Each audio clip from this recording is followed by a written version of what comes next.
मी doctor Ghorpade, वैद्यकीय अधिकारी, प्राथमिक आरोग्य केंद्र पेरणे येथून बोलत आहे।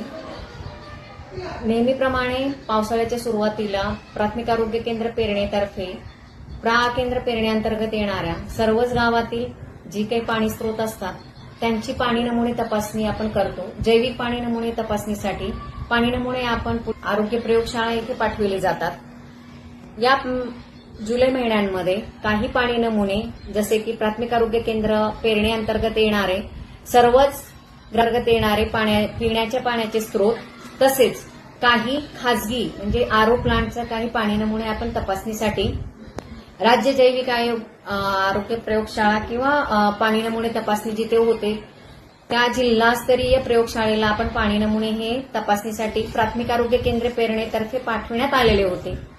तर या काही पाणी नमुन्यांपैकी 8 ते 9 पाणी नमुने हे दूषित आलेले आहेत।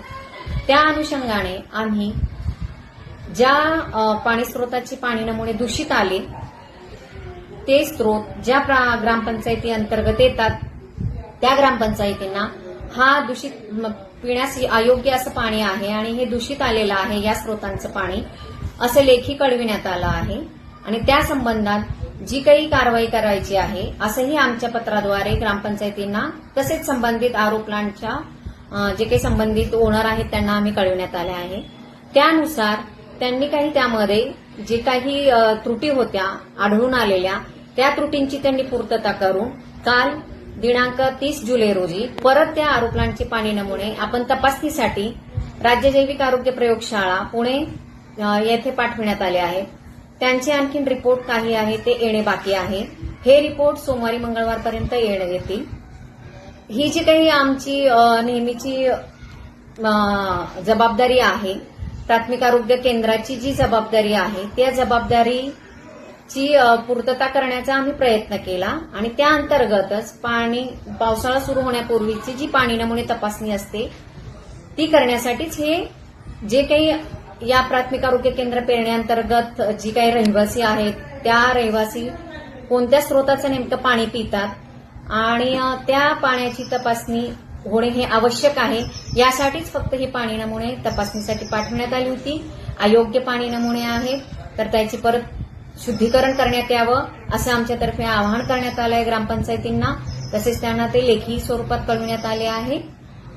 मला नागरिकांनाही असं आवाहन करायचंय की आपण जे पाणी पिता काही वर्किंग असतात घरी असतात की एकाच स्रोताचं आपण पाणी पित नाही।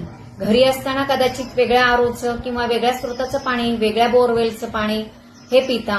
जिथे तुम्ही काम करता तुमचं ऑफिस असेल तुमची कंपनी असेल तर अशा ठिकाणी पण तुम्ही जे पाणी पिताय तिथे पण आरो प्लांट आहे का ते पाणी शुद्ध आहे का हे फक्त आपापल्या स्तरावरती नागरिकांनी पण याची काळजी घ्यायची आहे आणि हे पाणी जे काही पिण्यास योग्य आहे ते पिऊन आपल्याला लूज मोशन किंवा डायरिया अतिसार यासारख्या रोगांपासून आपल्याला संरक्षण करायचं आहे। माझी नागरिकांना विनंती राहील की तुम्हाला काहीही त्रास झाला दूषित पाण्यामुळे होणारे जे काही आजार आहेत उलटी जुलाब पोट दुखणे तर हे काहीही आजार झाले काहीही लक्षणं आढळली तर तुम्ही त्वरित प्राथमिक आरोग्य केंद्र पेरणे येथे संपर्क करावा आणि शक्यतो आपलं पाणी पिण्यायोग्य आहे हे तपासून पाहावं। पिण्याच्या पाण्याची योग्य काळजी राखावी। ही काळजी कशी असते हे तुम्हाला सगळ्यांना माहिती आहे। शक्य असेल तर मेडिक्लोरचा वापर करण्यात यावा। लहान मुलांना पाणी शक्यतो उकळून गार करूनच देण्यात यावे। धन्यवाद। ओके मॅडम इथं किती रुग्ण सापडले साधारणतः अशुद्ध पाण्यामुळे? जुलैच्या जवळपास पहिल्या 15 वाड्यांमध्ये आम्हाला असं लक्षात आलं की रोजच्या ओपीडीमध्ये उलट्या जुलाबाचं प्रमाण थोडंसं पेशंटचं वाढलेलं आहे। ते तसं पाहता प्रत्येक जुलै ऑगस्ट महिन्यामध्ये जेव्हा पावसाळा सुरुवात होतो तेव्हा ते प्रमाण वाढलेलंच असतं पण हे जेव्हा रुग्णांची संख्या वाढते तेव्हा वैद्यकीय अधिकारी या जबाबदारीच्या नात्याने आम्हाला असं लक्षात जेव्हा आलं की उलटी जुलाबाचे पेशंट वाढलेले आहेत प्रमाणापेक्षा वाढलेले आहेत किंवा जून महिन्यापेक्षा थोडीशी संख्या वाढली आहे असं लक्षात आल्यानंतर आमचा नेहमीच जी काही पद्धत किंवा जी काही आमची जबाबदारी आहे त्या अनुषंगाने आम्ही पाणी नमुने तपासणीसाठी पुढे पाठवण्यात आले। तर मॅडम हे जे अयोग्य पिण्यास पाण्याचे जे नमुने आले तर ह्याच्यात काय 8-9 प्लॅन्ट आहे समजा तुम्ही म्हणताय तर मग आता परत तुम्ही ते प्लॅन्ट चालू करणार का त्यांच्यावर कारवाई होणार? ती जबाबदारी आता तसं पाहता मला सांगता येणार नाही कारण आमची जबाबदारी एवढीच आहे की पेशंट वाढले उलट्या जुलाबाचे पेशंट वाढले तर पाणी नमुने घ्या, ते तपासणीसाठी पाठवा. आरोग्यशाळेचा जो काही अहवाल आहे दूषित असो अथवा अदूषित असो तो संबंधित ग्रामपंचायतींना कळवा आणि मग संबंधित ग्रामपंचायती त्यांच्या स्तरावरती ते उपाययोजना करतात. ठीक आहे. नमस्कार, मी दादा भवनाथ, ग्रामपंचायत अधिकारी पेरणे तालुका हवेली जिल्हा पुणे.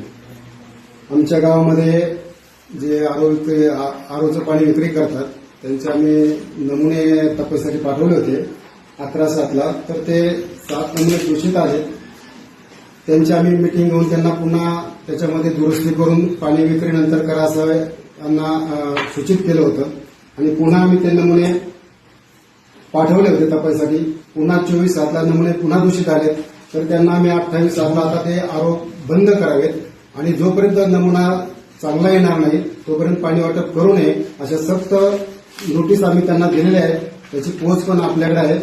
तर त्यानंतरच हे पाणी पुन्हा शुद्ध पाणी झाल्याच्या नंतरच वाटप करू शकतात. ठीक.